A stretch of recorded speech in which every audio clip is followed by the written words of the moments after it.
Number 1 heroine కుర్చీ ఖాళీ అయిపోయి చాలా రోజులవుతోంది. ఆ ప్లేస్ ని భర్తీ చేసేవాళ్ళు కరువయ్యారు ఇప్పుడు. ఒకప్పుడు కనీసం ఏడాదైనా ఇండస్ట్రీని ఏలిన స్టార్ హీరోయిన్స్ ఉండేవారు. కానీ ఇప్పుడు ఆ మ్యాజిక్ ఎక్కడా కనిపించట్లేదు. అసలు ఆ నెంబర్ 1 చైర్ రేస్లో ఎవరున్నారు?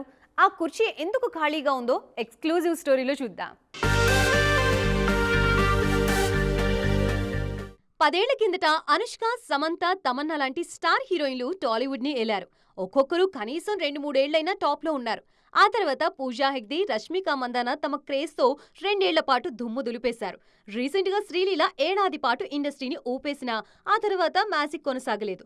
నెంబర్ 1 రేస్ కూడా డల్లుగానే సాగుతోంది ఇప్పుడు. టాప్ హీరోయిన్ షేర్ అలాగే ఖాళీగా ఉండిపోయింది. పైగా ఆ రేసులో పోటీ పడేవాళ్లు కూడా ఎవరూ లేకపోవడం గమనార్హం. మన దగ్గర మాస్ క్రేజ్ ఉన్న సాయి పల్లవిని చూస్తేనేమో బాలీవుడ్ వైపు ఫోకస్ షిఫ్ట్ చేసి అక్కడ బిజీ అయిపోయారు. అమీర్ ఖాన్ కొడుకుతో చేసిన ఏక్ దిన్ డిజాస్టర్ కాక ఈమె ఆశలన్నీ ఇప్పుడు రామాయణ పైనే ఉన్నాయి. ఇందులో సీతమ్మగా నటిస్తున్నారు పల్లవి. ప్రస్తుతం టాలీవుడ్ లో 1-2 సినిమాలతో బిజీగా ఉన్న భామలే కనిపిస్తున్నారు.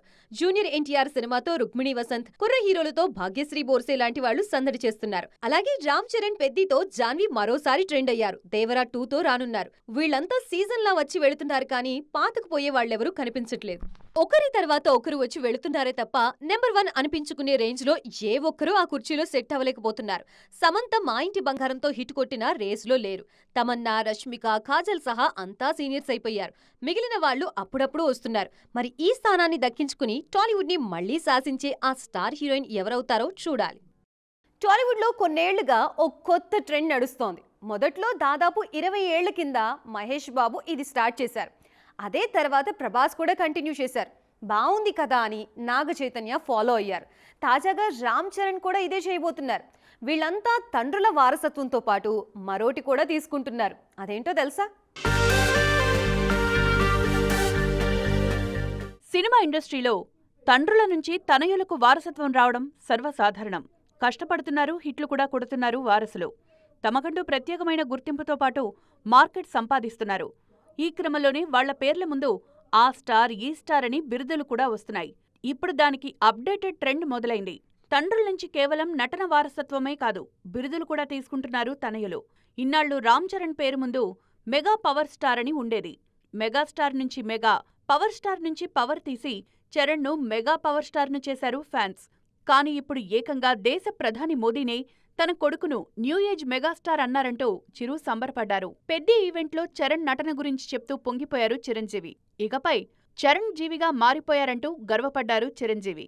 మరి ఇకపై రాబోయే సినిమాల్లో చరణ్ పేరు ముందు న్యూ ఏజ్ మెగాస్టార్ అని వేస్తారా అనే ఆసక్తి మొదలైంది. పోకిరి బ్లాక్ బస్టర్ తర్వాత కృష్ణ బిరుదైన సూపర్ స్టార్ మహేష్ బాబు పేరు ముందుకు చేరిపోయింది. అప్పట్నుంచే ప్రిన్స్ కాస్త సూపర్ స్టార్ మహేష్ అయ్యారు. టాలీవుడ్ లో రెబల్ స్టార్ అంటే కృష్ణంరాజు. ఆయన వారసుడిగా వచ్చిన ప్రభాస్ ఈ బిరుదుని తీసుకున్నారిప్పుడు.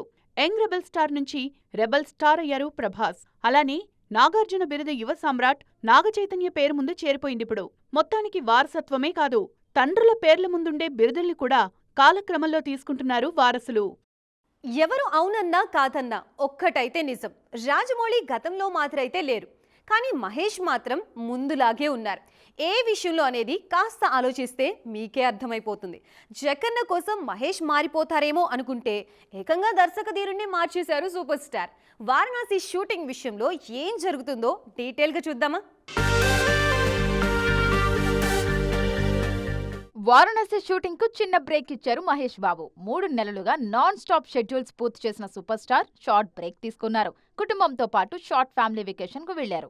కుటుంబంతో పాటు ఎయిర్పోర్ట్ లో ఉన్న వీడియో చూశాక వెకేషన్ విషయం బయటకొచ్చింది. జులై 1న మళ్లీ ఆయన షూటింగ్ తో బిజీ కానున్నారని తెలుస్తోంది. వారణాసి షూటింగ్ మొదలైన తర్వాత మహేష్ వెకేషన్ కు వెళ్లడం ఇదేం మొదటిసారి కాదు. ఇప్పటికే 2-3 సార్లు ఫ్యామిలీ ట్రిప్ ఎంజాయ్ చేసొచ్చారు సూపర్ స్టార్. మధ్యలో ఓసారి రాజమౌళి కూడా వెకేషన్ కి వెళ్లడం ఇక్కడ హైలైట్. మహేష్ తో సినిమా చేస్తూ ఆయనలాగే రాజమౌళి కూడా మారిపోతున్నారు అంటూ ఫ్యాన్స్ మీమ్స్ కూడా వేస్తున్నారు. ఒక సీక్వెన్స్ మినహా వారణాసిలో మేజర్ యాక్షన్ సీన్స్ అన్ని పూర్తయినట్లు తెలుస్తోంది. సెప్టెంబర్ నాటికి మహేష్ పార్ట్ పూర్తి కానుంది. ఇక జూలై 2న అన్నయ్య రమేష్ బాబు తనయుడు జయకృష్ణ హీరోగా పరిచయం అవుతున్న Srinivasa Mangapuram pre release event కు మహేష్ వస్తున్నట్లు వార్తలొస్తున్నాయి. వారణాసి టీజర్ లాంచ్ తర్వాత సూపర్ స్టార్ రాబోయే పబ్లిక్ ఈవెంట్ ఇదే. చూడాలిక అప్పుడేం మాట్లాడుతున్నారు. ఆంధ్రాలో సినిమా యాక్టివిటీస్ పెరుగుతున్నాయా? అమరావతి కేంద్రంగా ఇండస్ట్రీ తరలి వెళ్లడానికి సిద్ధమైందా? తరచుగా ఈవెంట్స్ అన్నీ ఏపీకి వెళ్లడం వెనుక అసలు ఆంతర్యం ఏంటి? భాగ్యనగరం చుట్టూ తిరిగే దర్శక నిర్మాతలు ట్రెండ్ మార్చేస్తున్నారా? అమరావతి ఇకపై టాలీవుడ్కి సరికొత్త కేర్ ఆఫ్ అడ్రస్గా మారబోతుందా? నిజంగానే హైదరాబాద్కి ప్రత్యామ్నాయం కాగలదా? ఆంధ్రప్రదేశ్ ప్రభుత్వం ఇస్తున్న భారీ ప్రోత్సాహకాలతో ఇండస్ట్రీ మెల్లగా అమరావతి వైపు ఆకర్షితమవుతోంది. ఇటీవల అమరావతి, విజయవాడ పరిసరాల్లో జరుగుతున్న పెద్ద సినిమాల వేడుకలు, కొత్త చిత్రాల ఓపెనింగ్స్ ఈ మార్పుకు స్పష్టమైన సంకేతాలిస్తున్నాయి. స్టూడియోల నిర్మాణానికి భూములు, షూటింగ్లకు రాయితీలు ఇస్తుండటంతో అమరావతి త్వరలోనే గొప్ప సినిమా కేంద్రంగా మారనుంది. రాష్ట్ర విభజన జరిగి పుష్కరం దాటినా ఇండస్ట్రీ అంతా హైదరాబాద్లోనే స్థిరపడి ఉంది. దశాబ్దాలుగా ఏర్పడిన స్టూడియోలు, వేలాది మంది కార్మికులు, అత్యాధునిక టెక్నికల్ వసతులని రాత్రికి రాత్రే మరోచోట నిర్మించడం అసాధ్యం. కాబట్టి అమరావతిలో ఎన్ని సదుపాయాలు ఇచ్చినా సరే హైదరాబాద్ స్థానాన్ని వెంటనే భర్తీ చేయడం ప్రాక్టికల్గా కష్టమైన విషయం. అమరావతి వెంటనే హైదరాబాద్కు ప్రత్యామ్నాయం కాకపోయినా తెలుగు సినిమాకు సెకండ్ హబ్గా ఎదిగే సత్తా ఉంది. కొత్త రాజధానిలో ఉన్న విశాలమైన భూములు, ఏపీలో పుష్కలంగా ఉన్న అందమైన ప్రకృతి వనరులు భవిష్యత్తు షూటింగ్లకు చాలా బాగా ఉపయోగపడతాయి. ఇప్పటికే ఏపీలోని మారేడుమిల్లి, వైజాగ్ లాంటి చోట్ల చాలా సినిమాల షూటింగ్స్ రెగ్యులర్గా జరుగుతూనే ఉన్నాయి. ప్రభుత్వంలో ఉంటూ సినిమాలు చేస్తున్న పవన్ కళ్యాణ్, బాలయ్య లాంటి హీరోలు వీలైనంత వరకు తమ షూటింగ్స్ ఏపీలో ఉండేలా ప్లాన్ చేస్తున్నారు. తాజాగా బాలయ్య, కొరటాల సినిమా ఓపెనింగ్ అమరావతి సమీపంలోనే జరుగుతుంది. ఏపీ నాటక, టీవీ, ఫిల్మ్ డెవలప్మెంట్ కార్పొరేషన్ చైర్మన్గా భరత్ భూషణ్ బాధ్యతలు చేపట్టిన తర్వాత ప్రభుత్వానికి, ఇండస్ట్రీకి మరింత సమన్వయం పెరిగింది. రజనీకాంత్ ఎన్ని సినిమాలు చేస్తున్నారు? ఎప్పుడు చూసినా ఏదో కొత్త సినిమా కమిట్ అయినట్లు వార్తలు వస్తూనే ఉన్నాయి. తాజాగా మరో సినిమా ఓపెన్ చేశారు ఈయన. అసలు సూపర్ స్టార్ ఖాతాలో ఎన్ని సినిమాలున్నాయి? ఏ సినిమా ఎప్పుడు విడుదల కాబోతోంది? జైలర్ 2 అప్డేట్ ఏంటి? కమల్ హాసన్తో మల్టీ స్టారర్ ఎప్పుడు మొదలు కానుంది? 75 ఏళ్ల వయసులో రజనీకాంత్ స్పీడ్ చూసి కుర్ర హీరోలు కూడా కుళ్ళుకుంటున్నారు. ఆ జోరేంటో తెలియక తలపట్టుకుంటున్నారు. తాజాగా మరో సినిమా మొదలుపెట్టారు రజనీ. చాలా రోజులుగా చర్చలో ఉన్న తలైవా 173కి ముహూర్తం పెట్టారు రజనీ. అస్మిత్ మారిముత్తు తెరకెక్కిస్తున్న ఈ చిత్ర షూటింగ్ జూన్ 25 నుంచి మొదలు కానుంది. కమల్ హాసన్ ఈ సినిమాను నిర్మిస్తున్నారు. అస్మిత్ సినిమాకు ధర్మన్ అనే టైటిల్ లాక్ చేశారు. 50 ఏళ్ల కెరీర్లో తొలిసారి డాక్టర్ పాత్రలో నటిస్తున్నారు రజనీ. అది కూడా సూపర్ ఎంటర్టైనింగ్ డాక్టర్ అంటున్నారు డైరెక్టర్ అస్మిత్ మారిముత్తు. ఇందులో 5 రూపాయల డాక్టర్గా రజనీ నటిస్తున్నారనే వార్తల్ని ఖండించారు అశ్విన్. అదేం లేదు, స్టైలిష్ డాక్టర్గా సూపర్ స్టార్ నటిస్తున్నట్లు తెలిపారు. ధర్మంతో పాటు మరో 2 సినిమాలు కూడా క్యూలో ఉన్నాయి. ఈ మధ్యే జైలర్ 2 షూట్ పూర్తి చేశారు రజనీ. ఇది త్వరలోనే విడుదల కానుంది. ఇక ధర్మన్ అయ్యాకే కమల్ హాసన్తో నెల్సన్ దర్శకత్వంలో మల్టీస్టారర్కు ముహూర్తం పెట్టనున్నారు సూపర్ స్టార్. ఈ 3 సినిమాలు ఏడాదిన్నర గ్యాప్లోనే రానున్నాయి. మొత్తానికి 75లో కూడా రజనీ 25 స్పీడ్ చూపిస్తున్నారు. ఈ రోజుల్లో లేడీ ఓరియంటెడ్ సినిమాలు ఎవరు చేస్తారు? హీరోలనే చూడట్లేదు, ఇక హీరోయిన్లు చూడడానికి థియేటర్లకి ఆడియన్స్ వస్తారా? ఎన్నో అనుమానాలు. కానీ కంటెంట్ ఉండాలే కానీ ఖతర్నాక్ కలెక్షన్స్ అవే పరిగెత్తుకుంటూ వస్తాయి అని నిరూపిస్తున్నాయి కొన్ని సినిమాలు. తాజాగా మా ఇంటి బంగారంతో సమంత కూడా అదే క్రియేట్ చేశారు. మరి అదేంటో తెలుసా? ఒకప్పుడు విజయశాంతి, ఆ తర్వాత అనుష్క, నయనతార, సమంత లేడీ ఓరియంటెడ్ సినిమాలతో డబ్బులు తీసుకొచ్చిన హీరోయిన్లు వీళ్లే. ఈ మధ్య చాలా ఫీమేల్ సెంట్రిక్ సినిమాలొచ్చినా కనీసం పోస్టర్ ఖర్చులు కూడా రాలేదు.